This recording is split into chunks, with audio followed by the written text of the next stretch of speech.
Kabanata 35. Mr. Laurent, rush hour na ngayon. Tinatayang mahirap na makakuha ng taxi, pagmamadaling sabi ni Lionel Dupont. Kung okay lang sa inyo, ihahatid ko na lang kayo. Medyo nagtaka si Elise kung paanong parang kagagaling lang ni Lionel, pero mahinhin niyang sabi, nakakahiya naman po, Mr. Dupont. Walang problema, walang problema.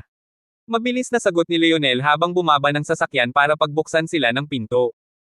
Halatang sabik at puno ng galak ang kilos nito. Napailing na lang si Adrian habang bahagyang tinakpan ang ilong. Ang lakas talagang sumingit nitong si Lionel, naisip niya. Alam niyang kinukuha nito ang tiyempo para yumukod, pero sadyang kailangan niya ito ngayon, kaya wala siyang rason para tanggihan. Habang nasa biyahe, ang driver ay tahimik na nagmaneho, si Lionel naman ay masigasig na nakaupo sa harapan, panay ang kwentuhan kay Adrian. Pagkaupo pa lang sa loob, litong-lito na si Elise sa tono ng usapan ng dalawa. Si Lionel Dupont ay kilalang matatag at may mataas na katungkulan sa mundo ng negosyo sa Nanjang, mas mataas pa nga sa lola niyang si Amanda Rousseau. Isa itong taong palaban at bihirang yumuyuko kanino man.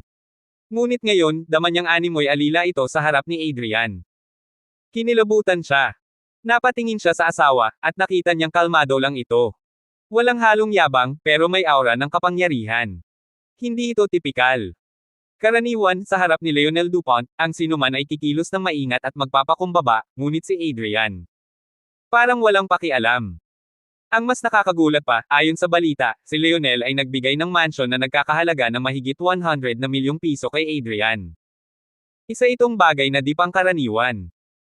Naalala rin ni Elise ang chismis, sobrang superstitious daw si Lionel, tuwing ika-5 at ika-15 ng buwan, nag-aalay pa ito ng insenso sa altar ng Diyos ng kayamanan. At dahil si Adrian ay may alam sa misteryong sining at metapisika, tila isa siyang Diyos sa paningin ni Lionel. Ngunit para kay Elise, ang mga paniniwalang ito ay wala sa katwiran. Hindi siya naniniwala. Makalipas ang 10 minuto, huminto ang kotse sa tapat ng Belenovo Construction Group. Pagkapreno pa lang, mabilis na bumaba si Lionel at binuksan muli ang pinto. Nandito na po tayo. Nako, maraming salamat po, Mr. Dupont, magalang na sabi ni Elise habang sumunod kay Adrian papasok. Mr. Laurent, dito lang po ako maghihintay hanggang matapos kayo, ani Lionel, puno ng pag-asang tono. Ngunit agad siyang tinapatan ni Adrian, salamat sa hatid, pero hindi mo kailangang maghintay. Hindi ko rin alam kung kailan kami matatapos. Mas mabuti pang bumalik ka na lang sa opisina. Okay lang po. Wala rin akong masyadong ginagawa ngayon. Ngunit sa totoo lang, hindi lang hatid ang pakay ni Lionel. Nagpakumbaba ito, bahagyang yumuko habang nakangiti, Mr. Laurent, sa totoo lang, medyo hindi maganda ang takbo ng negosyo ng pamilya Dupont nitong mga nakaraang buwan. Nais ko sanang makahingi ng kaunting gabay sa inyo. Napangisi si Adrian. Ipinanganak ka ba sa taon ng manok? Napamaang si Lionel. Tama Mr. Laurent. Ngayong taon ay taon ng taisoy. Hindi magkasundo ang manok at aso, at sadyang magkaaway ang mga bituin nyo. Bumili ka ng mga halamang gaya ng Zakai, Tribialis terrestris, Kangzo, at Poria. Gamitin mo iyon bilang pangligo. Makakatulong iyon para mawala ang mga pangit na enerhiya sa katawan mo. Ang sobrang pamamasa sa loob ng katawan ay dulot ng masamang hangin, at kapag nakapasok yan, apektado hindi lang ang katawan mo kundi pati kapalaran mo. Namilog ang mga mata ni Lionel. Tila napatigil ang kanyang paghinga. Ang mga sinabi ni Adrian ay saktong-sakto, pati ang eczema sa hita niya na kahit asawa niya ay hindi alam. Hindi na siya nakaimik pa. Tahimik siyang napatingin sa papalayong si Adrian, at maya-maya, marahan ngunit malalim siyang yumuko, waring sumasamba. Diyos ko, mahinang bulong ni Lionel. Si Mr. Laurent ay hindi lang basta tao, isa siyang misteryosong tagapagmana ng kapalaran. Ang galing niya. Pati taghiyawat ko sa singit alam niya. Habang palayo si Adrian, magiting pa ring sumunod ng tingin si Lionel. Marunong akong kumapit kay Mr. Adrian, hindi ako papatalo. Hindi basta kapit, ito'y kapit na may dangal at kakayahan. Samantala, sa loob na ng gusali, dinala ni Adrian si Elise sa interview room. May ilang aplikante pang naghihintay doon, kaya pumila na rin siya. Si Adrian naman, walang pakialam na naglalakad-lakad sa paligid ng hall. Sumilip siya sa bintana, at nakita si Lionel na nanatili pa rin sa labas, matiyagang nag-aabang. Napailing siya. Ang pamilya Dupont. Sa sobrang desperado, kailangan pa nilang sambahin ang isang katulad ko. Sa opisina. Sa loob ng opisina, nakapatong ang mga paa ni Edric Hanot sa mesa habang hawak ang kanyang cellphone. Abala siya sa pakikipaglandian sa kung sino-sinong babae sa isang mobile app, waring walang pakialam sa mundo. Biglang nag-vibrate ang cellphone niya, isang mensahe ang pumasok. Nainis siya sandali, pero sa huli binuksan rin ang mensahe mula sa HR department. Pagkabasa niya, agad kumunat ang noo niya at parang binagsakan ng langit at lupa. Anong kalokohan to? Bulong niya sa sarili. Maya-maya, napangisi siya ng mapait, sabay sabing may halong pang-aasar habang hawak pa rin ang cellphone. Hulaan niyo kung sino ang nagpadala ng application letter.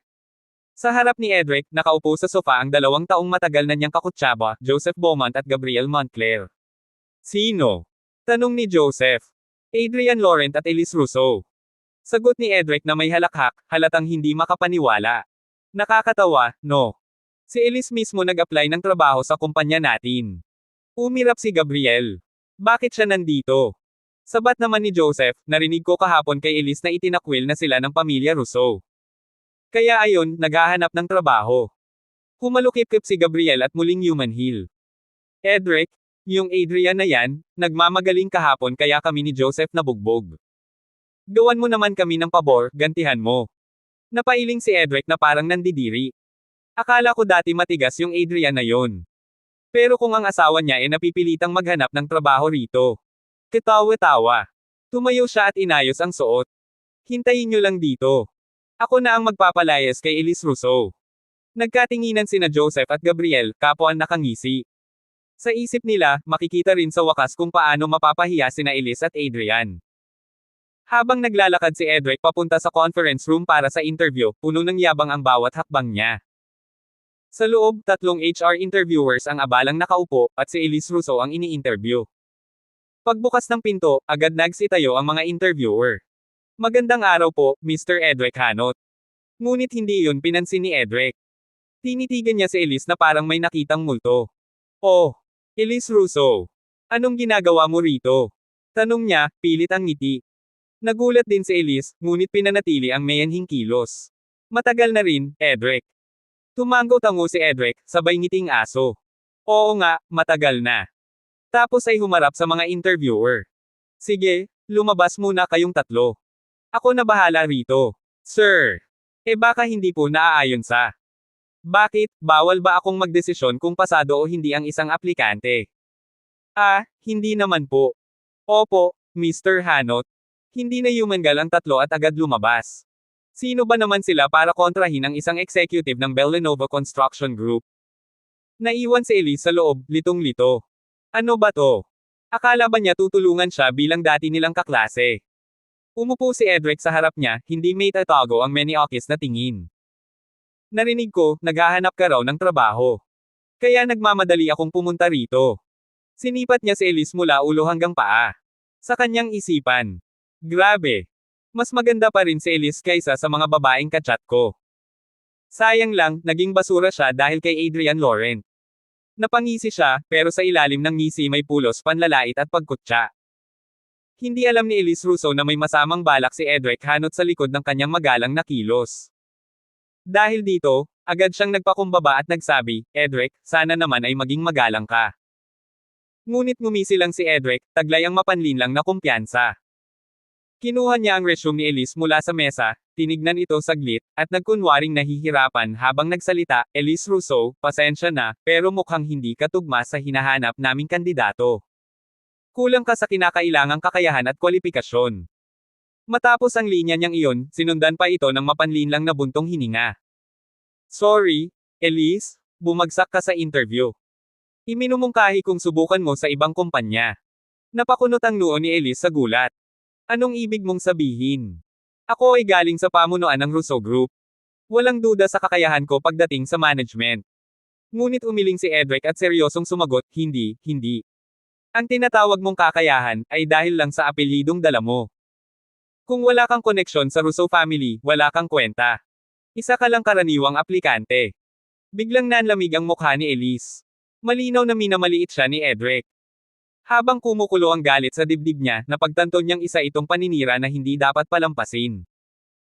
Ngunit sa halip na makipagtalo pa, tumayo siya ng may dignidad, itinaas ang kanyang ulo, at tahimik na lumabas ng opisina. Nakangisi si Edric habang sinisindihan ang yosi sa labi. Sa ilalim ng kanyang hininga, bulong niya, hanggat ako ang may hawak dito, hindi ka kailanman makakapasok. Sa kabilang banda, naghihintay si Adrian Lawrence sa rest area. Napansin niyang papalapit si Elise, nakakunot ang noo, nanginginig ang mga kamay, at pulang-pula ang mga mata. Agad niya itong sinalubong. Mahal, anong nangyari? May problema ba sa aplikasyon? Hindi na nakatiis si Elise. Tuluyan nang bumagsak ang kanyang luha habang ikinwento ang buong pangyayari.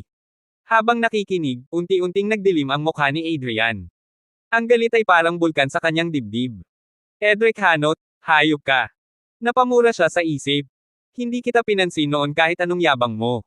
Pero ngayong sinaktan mo ang asawa ko, ibang usapan na to. Agad siyang nag-type ng mensahe sa kanyang telepono at ipinadala kay Lionel Dupont. Si Edric Hanot ng Bell Lenovo Construction Group ay lumalampas na sa linya. Nangahas siyang bastyusan ang asawa ko. Anong balak ni President Dupont para ayusin ito?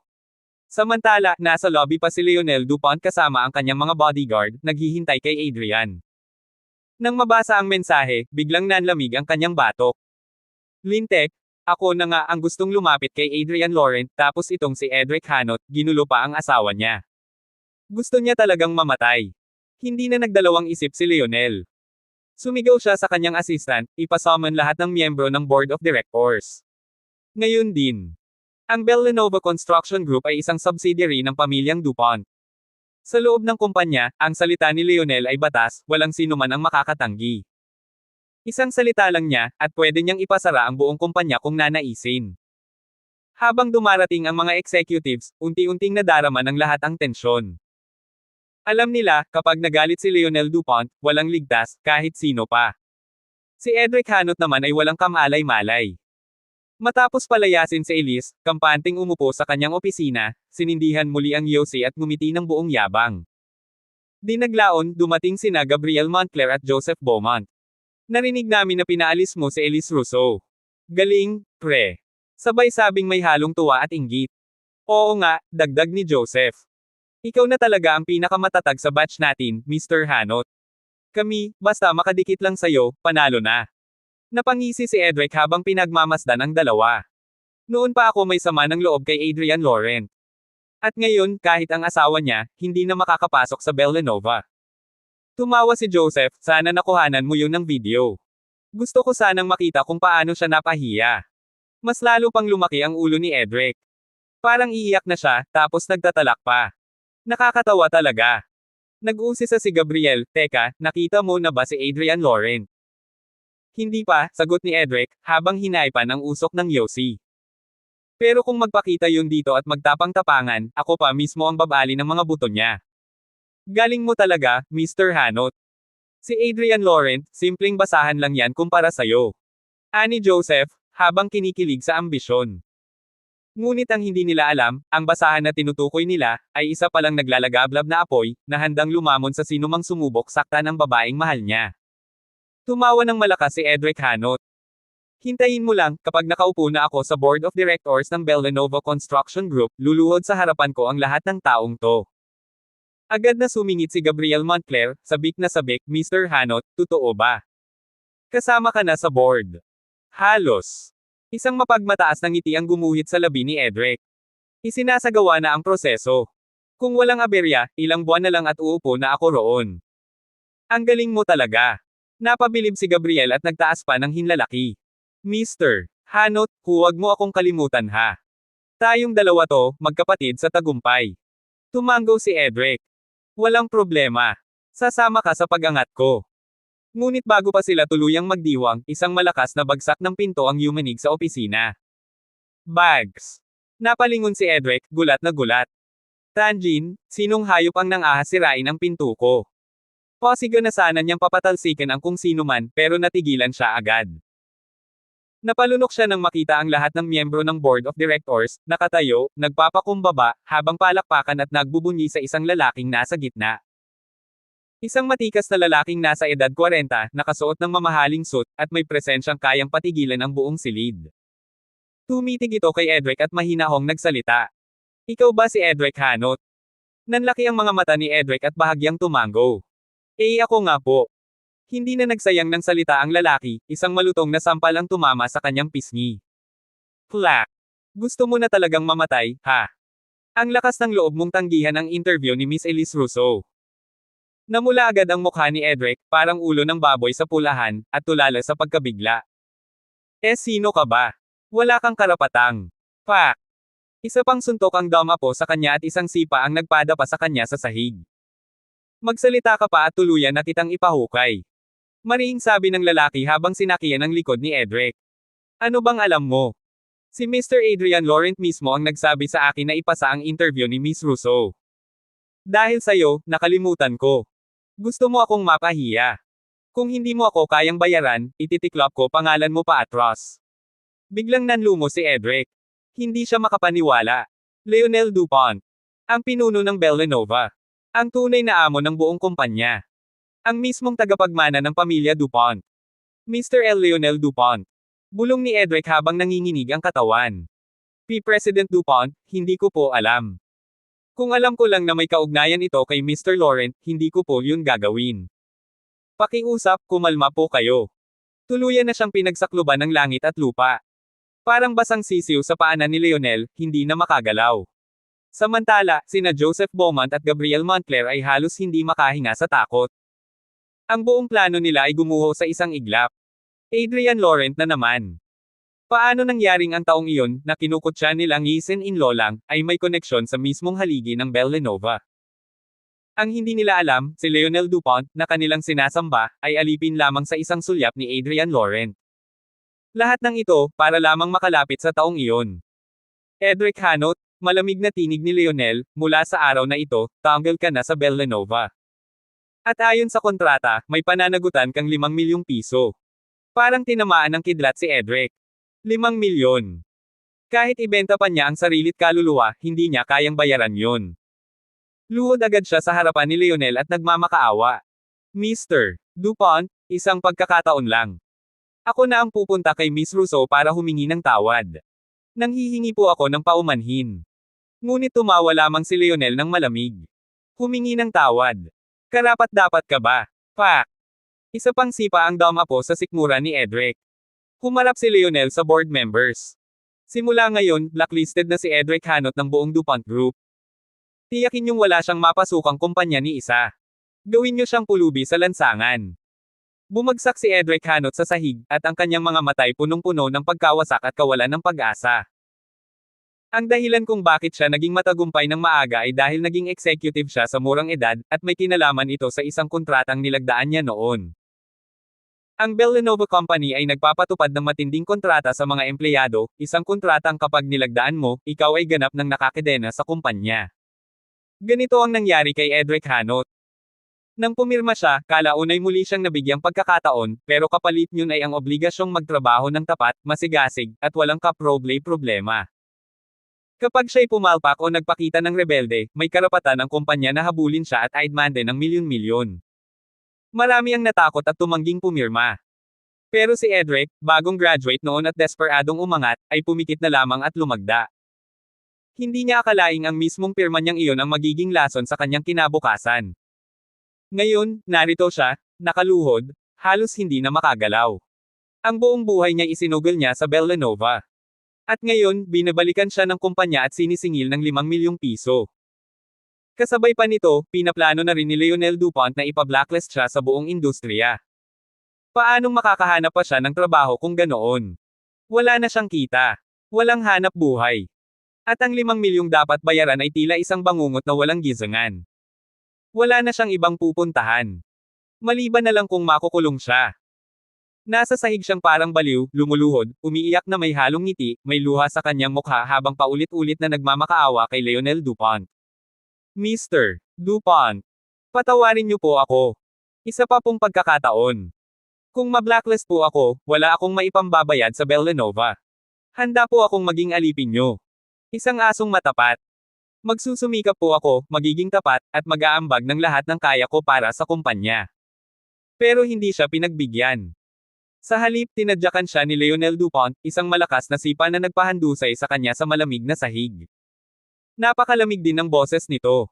Ngayon mo lang naisip ang halaga ng pag-amin ng kasalanan. Akala mo ba ang mundo ay umiikot sa iyo? Sisirain mo ang lahat at pagkatapos ay hihingi ng tawad. Pwe. Kung si Mr. Laurent lang ay magalit sa akin dahil sa kabobohan mo, hindi lang kita sisipain, baka mapatay pa kita. Namutla si Edric, parang papel ang kanyang mukha sa takot. Ngayon lang niya lubos na napagtanto, ang taong tinawag niyang basura, si Adrian Laurent, ay may impluwensyang kayang bumaligtad ng mundo. Kung alam lang niya noon, mas pinili pa niyang lumuhad kay Elise Rousseau. Tatawagin pa niya itong, ate, kung kinakailangan, basta lang hindi siya mapasok sa ganitong bangungot. Pero huli na. Wasak na ang kanyang buhay. Biglang napansin ni Lionel Dupont sina Joseph Beaumont at Gabriel Montclair na nasa loob pa rin ng opisina. Napataas ang kilay niya. Sino kayong dalawa? Kaibigan ba kayo ni Edric Hanot? O empleyado rin kayo ng Bellanova? Nagkatinginan sina Joseph at Gabriel, at halos sabay silang sumagot. Hindi po. Wala po kaming kinalaman sa kanya. Hindi po namin siya kilala. Alam nilang oras na ng pagputol ng koneksyon. Kahit pa anong ugnayan nila kay Edric, kailangang putulin ito bago sila madamay. Ngunit hindi basta-basta nabulag si Lionel Dupont. Talaga ba? Bakit kanina, magkasama kayong nagtatawanan sa opisina niya? Doon na napuno si Edric Hanot. Sa gitna ng kanyang pagkawasak, bigla siyang sumigaw. Mr. Dupont. Mga kaklase ko po sila sa kolehiyo. Sila ang pumilit sa akin na Sir si Elise Rousseau. Tuluyan ng nagkakagulo. Kasabay ng pagkakawasak ng buhay ni Edric, ay nais pa niyang isama sa pagbagsak sina Joseph at Gabriel. Kung siya'y babagsak, dapat may kasama siyang mahuhulog. Nang marinig ito ni Lionel Dupont, malamig ang kanyang tinig habang nagsalita. Mga asong nagkakagatan. Ipa-blocklist niyo na rin ang dalawang yan. Parang sinakluban ng langit si Gabriel Montclair. Hindi na siya nagtimpi. Sumigaw at pinagtatadyakan si Edric Hanot. Hayop ka, Edric. Gusto mo pa kaming madamay. Mabulo ka sana sa kulungan. Habang nagkakagulo sa opisina, si Adrian Laurent naman ay nasa loob na ng taxi, pauwi na kasama si Elise Rousseau. Tahimik lamang si Elise, nakatanaw sa bintana. Maingat na nagsalita si Adrian, pilit binabasag ang katahimikan. Yung trabaho, hahanapan kita sa loob ng 2 araw. Kung hindi ka nila tinanggap, kasalanan na nila yon. Maliit lang ang kumpanyang yun kung iisipin. Hindi ka bagay doon. Malilimit lang ang pangarap mo Ron. Napabuntong hininga si Elise Rousseau. Sa hirap makahanap ng trabaho ngayon, ang magagawa ko na lang ay magpatuloy sa paghahanap, bahala na ang tadhana. Tumingin sa kanya si Adrian Laurent, seryoso ang tinig. Gusto mo bang subukan sa Alter Group? Umiling si Elise. Paanong makakapasok ako sa Alter Group? Napakahigpit ng kanilang screening, may rating pa sila. Nakakahiya naman kung sa pinakamababang posisyon ako magsisimula. Napailing si Adrian, tapos ay ngumiti ng marahan. Asawa ko, sa totoo lang, mas nakikita kong mas bagay ka sa sarili mong negosyo. Napakunot noo si Elise. Negosyo. Ako. Paano ko naman sisimulan yun? Matagal ka na sa industriya. Marami ka ng koneksyon, at alam kong mataas ang tingin sa'yo ni Danica Dubois ng Alter Group. Si Lionel Dupont naman, umaasa na sa akin para sa feng shui. Lahat yan, pwedeng maging tulay. Napatawa si Elise, medyo sarkastiko. Magtayo ng kumpanya. Kailangan mo ng 2 o 3 milyong kapital, at tiyak may kasunod pang gastos. Wala naman tayong ganyang kalaking pera. Ngunit ngumiti lang si Adrian, puno ng kumpiyansa. Ako ang bahala sa pondo. May mga kakilala ako, baka makatulong. Kung gusto mo talaga, ang kapital ay hindi magiging hadlang. Napatingin si Elise sa kanya, seryoso na ang tinig. Alam kong marami kang kakilalang negosyante gaya ni Mr. Dupont. Siguro, kaya mong manghiram ng pondo. Pero ang totoo, mabigat din sa dibdib. Kaya siguro maliit lang muna, gaya ng personal na studio. Magsimula ako sa pagdedesenyo para sa mga construction firms. Walang alinlangan ang sagot ni Adrian. Kahit anong desisyon mo, susuportahan kita. Napangiti si Elise at bahagyang tumango. Gusto kong maitatag muna ang studio ko at pagandahin ito. Ang buong Rousseau family, akala nila di ko kayang mabuhay nang wala sila. Ipapakita ko sa kanila, na kaya ko. Tahimik na nag-isip si Adrian, saka tumango at ngumiti. Susuportahan kita. At kung may mga aberya man sa trabaho, sabihin mo lang sa akin. Harapin natin ang magkasama. Sa pinakamasama, pwede akong magtrabaho para sayo. Wala mang ibang kasanayan ang asawa mo, marunong pa rin akong mag-drive at magbitbit ng bag. Napatawa si Elise. Sige, ha. Tumango siya, pero may bakas ng pagkabahala sa kanyang mukha. Alam niyang delikado ang pasyang ito. Kapag pumalpak, mawawala ang pangunahing pinagkukunan nila ng kita. Kahit pa may sariling studio na siya, kailangan pa rin ng opisina, kagamitan, at sapat na puhunan. Higit sa lahat, may posibilidad na harangin siya ng Russo Company sa mga existing projects ng mga kilalang construction firms sa Nanjing City. Pero si Adrian, hindi man lang nagdalawang isip. Walang pag-aalinlangang pumayag. Buong puso siyang sinuportahan. Paanong hindi mahaplos ang puso ni Elise? Habang dinadalaw siya ng pangambang baka mabaigo, narinig niyang muli ang tinig ng asawa. Asawa ko, gawin mo na. Kung di man ito umubra, ako na ang magtatrabaho para sa atin. Parang may mainit na umakyat sa kanyang dibdib. Napalunok siya ng luha, halos mamula ang mga mata. Sa mundong paulit-ulit siyang binabaliwala, minamaliit ng sarili niyang pamilya. May isang tao pa ring naniniwala sa kanya. Isang taong hindi sumuko. At iyon ay ang lalaking akala ng lahat ay walang halaga, pero ngayon, siya ang tanging haligi sa oras ng pangangailangan. Dahil sa paninindigang ipinakita ni Adrian Laurent at sa paghimok nito na magsimula ng sariling negosyo, buong gabi nag-isip si Elise Russo. Nang sumapit ang umaga, kahit bagong gising, halatang pagod pa rin siya, baka sa kanyang mukha ang pag-aalala, kakulangan sa tulog. Pagmulat ng mata, agad siyang bumangon at nagmadaling maghilamos. Laking gulat ni Adrian Laurent nang makita ang pagmamadali ng asawa. Bakit hindi ka muna magpahinga, mahal ko? Tanong niya, may halong pag-aalala sa tinig. Bakit ang aga mo? Para kang laging may hinahabol.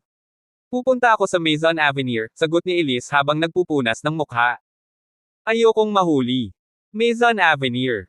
Takang tanong ni Adrian. May interview ka na naman ba? Hindi, sagot ni Elise, umiling at pansamantalang nag-alinlangan. Susubukan kong kumuha ng ilang proyekto.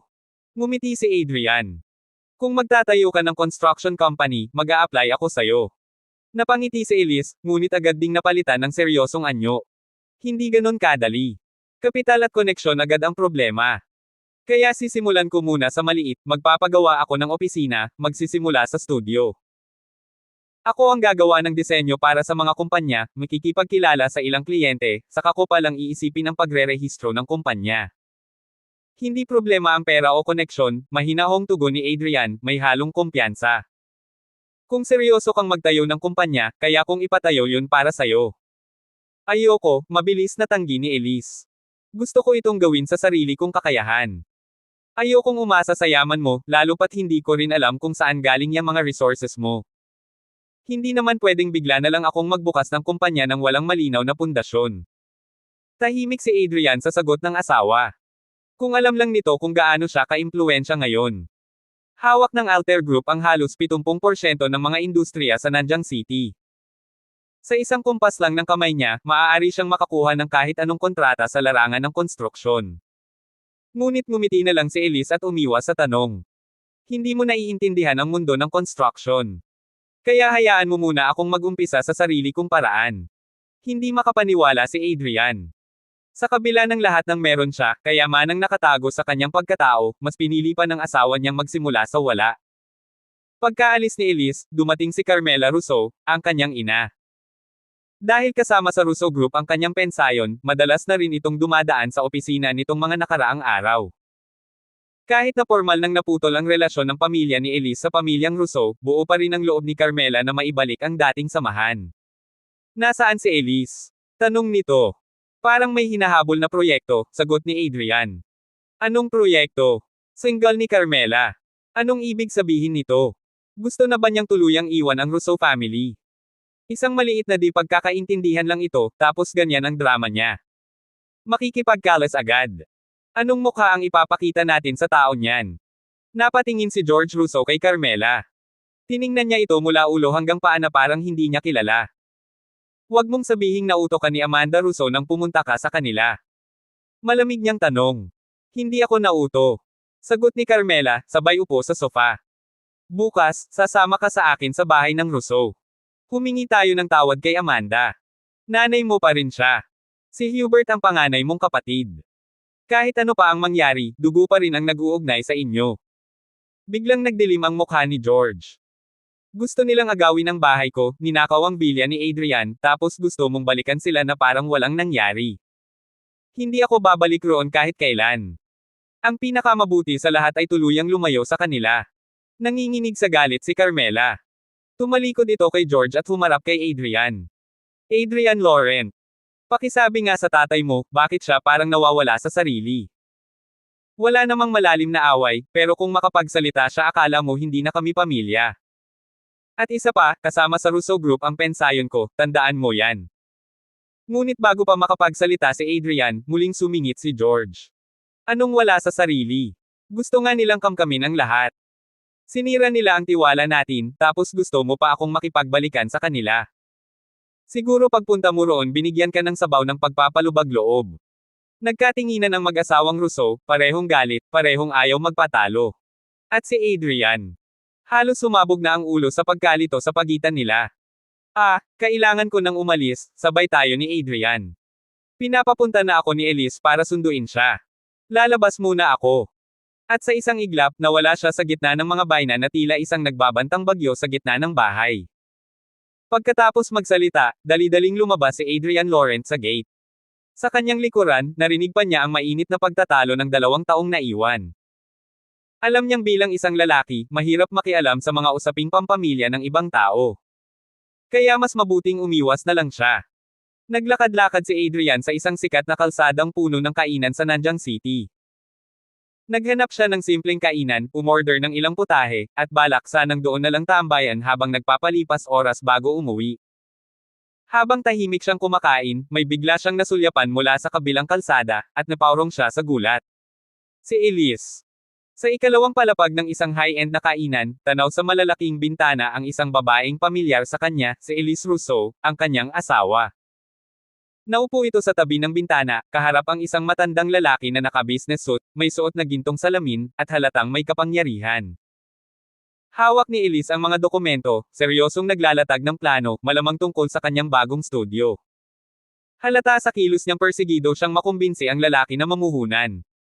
Ngunit imbes na pakinggan, iba ang iniintindi ng lalaking kaharap niya, nakapako ang mga mata nito sa kanyang leeg. Dibdib. Katawan. Maya-maya, sinubukan pa nitong abutin ang kamay ni Elise habang kinukunwaring kumukuha ng dokumento. Pero mabilis si Elise. Naka-atres agad ito, naiwasan ang malisyosong dampi. Biglang sumiklab ang galit ni Adrian. Para siyang pinagsabugan ng init mula ulo hanggang talampakan. Ulol ka. Nagkamali ka ng babae.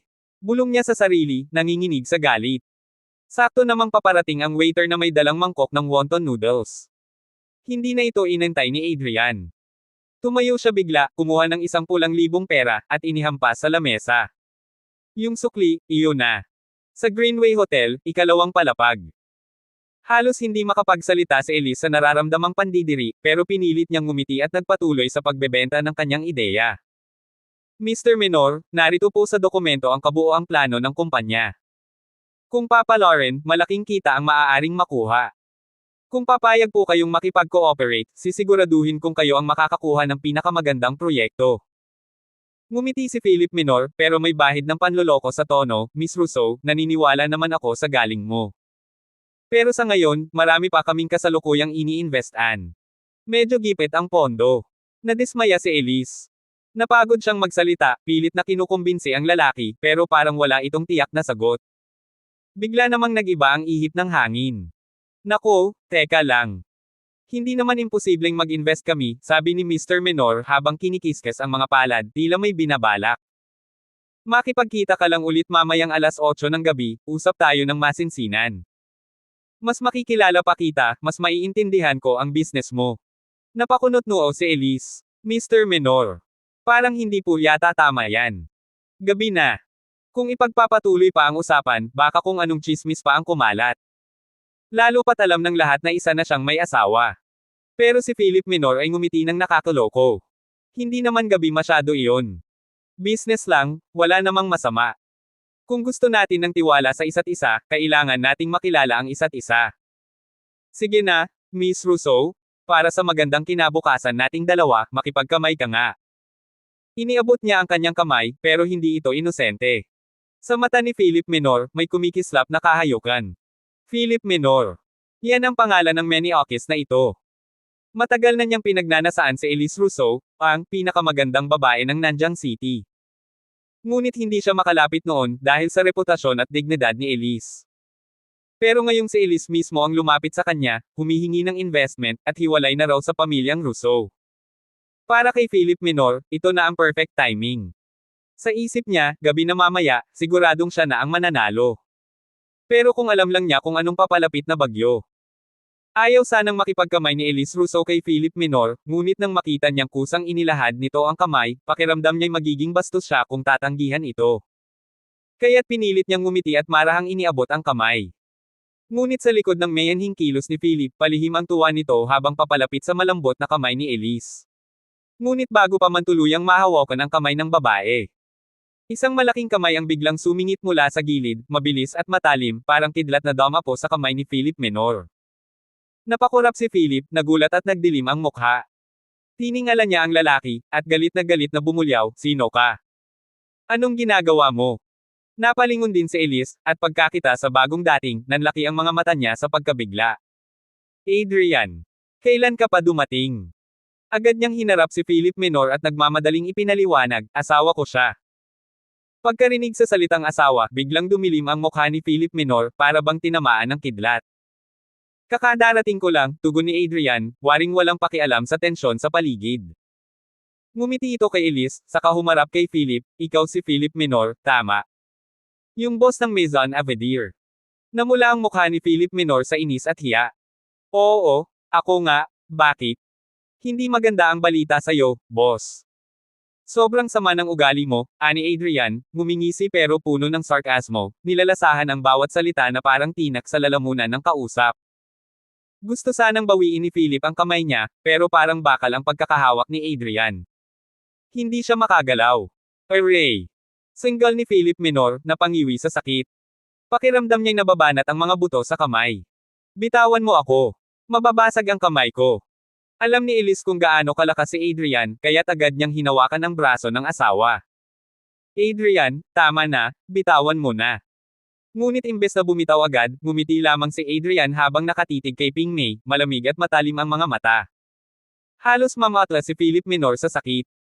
Napatingin siya kay Elise, at sa nanginginig na tinig ay sinabi, "Pakiusap, paalisin mo ang asawa mo. Hindi ako komportableng makipag-usap tungkol sa negosyo habang may ibang tao." Napapitlag si Elise. Nag-aalangan siya, pero mahina niyang sabi, "Asawa ko si Adrian. Alam niya ang tungkol sa kumpanya ko. Hindi siya ibang tao." Hindi man siya ibang tao, pero hindi ko ugali na makipagdiskusyon ng seryoso habang may tagapanood, tugon ni Philip Minor, halatang naiinis, at hinagisan ng malamig na tingin si Adrian. Isa pa, tungkol sa kooperasyon, wala naman siyang alam. Napatingala si Elise at marahang sinabi, "Adrian, may pinag-uusapan lang kaming negosyo. Sige na, mauna ka na." Ngunit tumango lang si Adrian at mahinahong sinabi, "Ayos lang. Hintayin na lang kita rito." At agad siyang umupo sa tabi ni Elise, parang walang naririnig. Nang makita ni Philip Minor na halos magkadikit na ang balikat nilang mag-asawa, hindi niya napigil ang mapakagat sa labi sa galit. Parang piraso ng prutas na halos maabot na niya, biglang inagaw sa harap ng bibig niya. Napakagat siya ng labi at malamig na nagsalita, "Ikaw ang kilalang manugang ng pamilyang Russo. Elise ang naghihirap para buhayin ang pamilya. Huwag mo na siyang istorbohin sa trabaho niya. Ako ang kakausap sa kanya tungkol sa kooperasyon, wala kang silbi rito." Buong yabang at pangmamaliit ang tono ni Philip Minor, hindi man lang tiningnan si Adrian sa mata. Para sa kanya, ang lalaking ito ay isa lamang dakilang, palamunin. Isang bulaklak na itinanim sa bonte ng dumi, iyon ang tingin niya kay Elise na piniling pakasalan si Adrian. Ngunit nanigas ang panga ni Adrian Laurent. Matalas ang tingin niya kay Philip Minor, parang tinutuhog ng titig ang kaluluwa nito. Ang bulaklak na ito ay si Elise Russo, at asawa niya to. Siya lang ang karapat-dapat sa kanya. Napansin ni Philip Minor ang pagbagsik sa mukha ni Adrian at muling sumagot, "Kung may konsensya ka, Adrian Laurent, huwag mong hadlangan si Elise. May maitutulong ka ba? May puhunan ka ba para sa kooperasyon? Marunong ka ba sa architectural design contracts? Kung wala, mas mabuting maghanap ka ng matinong trabaho. Mag-deliver ka ng pagkain o magbantay sa gate bilang gwardya. Kaysa naman palakad-lakad ka lang sa bahay at magpakaparanoid bilang mister na walang silbi." Hindi mapakali si Elise Russo sa narinig niya, kaya mariing sinabi, "Mr. Minor, marami ring naitutulong si Adrian Laurent sa bahay. At isa pa, pakigamit po ang buo kong pangalan, Elise Rousseau. Hindi po ako komportable kapag binabanggit ng ibang tao ang palayaw ko. Napakunot ang noo ni Philip Menor sa katumawa ng bahagya. Ano naman ang ginagawa niya sa bahay? Namamalengke. Nagsasaing. Nagtutupi ng labada. Tumingin siya kay Elise at pabirong sabi, Elise, kung ganyan ang asawa mo na ni hindi makahanap ng matinong trabaho, sakaling gusto niyang kumayad, may bakante kaming gwardya sa kumpanya. Pwede mo siyang ipasok. At pagkatapos ay tumawa pa siya at sinabing may halong pang-aasar, kung ako ikaw, hindi ko papakasalan ang lalaking ganyan. Walang silbi. Iniwan ko na sana. Hindi ako magtitiyaga sa basurang katulad niyan. Napailing si Elise at mariing napabuntong hininga. Sisigat na sana siya, ngunit bigla niyang naramdaman ang kakaibang lamig sa paligid. Paglingon niya, nakita niyang nakatayo na si Adrian Laurent, may malumanay na ngiti sa mga labi, ngunit matalim ang mga mata. Matagal ko na pong naririnig ang pangalan niyo, Mr. Menor, aniya, at totoo ngang may kaakibat itong reputasyon. Kaya ako naman, may nais din akong sabihin sa inyo. Biglang nagdilim ang mukha ni Philip Menor. At ano naman yun? Sarkastikong tanong niya. Sa isip niya, wala namang silbi ang lalaking ito, paano siya makakatapat? Ngunit sa halip na magpadala, tumindig si Adrian, inilapat ang mga kamay sa ibabaw ng mesa, sa kabahagyang umurong pabalik na tila nagpapahinga. Ang isang tao, panimula niya, pwedeng hindi maging matagumpay. Pwede siyang mabaygo. Pero ang pinakamalaking kasalanan ay kung wala siyang dangal. Sapagkat kung wala kang dangal, hindi ka tao, isa kang hayop. At sa isang iglap, dinampot niya ang mangkok ng mainit na sabaw na bagong dating at ibinuhos ito sa ulo ni Philip Menor. Arg! Napasigaw si Philip Menor habang napatalon sa sakit. Ang sabaw ay sumambulat sa kanyang mukha, leeg, at damit. Nagpanting ang tainga ni Elise sa sobrang gulat na pamulagat siya habang namumula ang kanyang pisngi sa kahihiyan at pagkabigla. Waiter! Napkin! Dali! Sigaw ni Elise habang kumakabog ang dibdib. Namumula at naglalagkit si Philip Menor. May isang pirasong pechay pang nakadikit sa salamin ng kanyang baso habang patuloy ang pag-ungol niya sa sakit. Mabilis namang roomspond ang manager ng restaurant at ilang waiter. Nang makaalis ng bahagya sa pagkakatalong-talon, tinanggal ni Philip Menor ang kanyang baso't sumigaw, putya kang lalaki ka. Hinahanap mo ang kamatayan. Hinugot niya ang cellphone, nanginginig ang daliri, at tumawag. Punta kayo agad sa Greenway Hotel. Magdala kayo ng tao. May isang pulubing walang modo rito, kailangan turuan ng leksyon. Kitang-kita sa mukha ni Elise ang kaba. Mabilis siyang yumuko sa harapan ni Philip Menor, pasensya na po, Mr. Menor. Nadala lang po ang asawa ko sa emosyon. Pero hindi napigil ni Philip Menor ang galit niya, wala akong pakialam. Binuhusan niya ako ng sabaw, papaluhurin ko siya sa harapan ko ngayon din. Napapikit si Elise sa tensyon. Bumaling siya kay Adrian, at sinabing mariin, Adrian, lumabas ka muna. Ako na ang makikipag-usap kay Mr. Menor. Ngunit tumitig lang si Adrian sa kanya, at mahinahong sinabi, huwag mo siyang pansinin. Sumama ka sa akin. Umiling si Elise, binawi ang kanyang braso mula sa kamay ng asawa, at galit na sumagot, si Mr. Menor ang may-ari ng Maison Avadir, isa sa pinakamalalakas sa industriya ng konstruksyon dito sa Nanjang. May mga koneksyon siya sa iba't ibang uri ng tao, mula sa mga may pangalan hanggang sa mga anino sa kalsada. Hindi ako makakakuha ng kontrata, okay lang. Pero Adrian, may mga bagay na hindi kayang resolbahin ng tapang lang. Tahimik pero matatag ang sagot ni Adrian. Wala akong pakialam sa isang kumpanyang hindi ko kinikilala. Maliit na kumpanya. Halos mapasigaw si Elise. Ang Maison Avadir ay isa sa top 5 sa buong Nanjang. Mas malaki pa sa Rousseau Company. Nanginginig ang kanyang boses sa takot at galit. At dahil takot siyang lalong lumala pa ang sitwasyon, mariin niyang sinabi, Adrian, ako na ang bahala rito. Lumabas ka na. Hintayin mo ako sa labas. Abangan ang mga susunod pang kabanata ng Legacy in Disguise.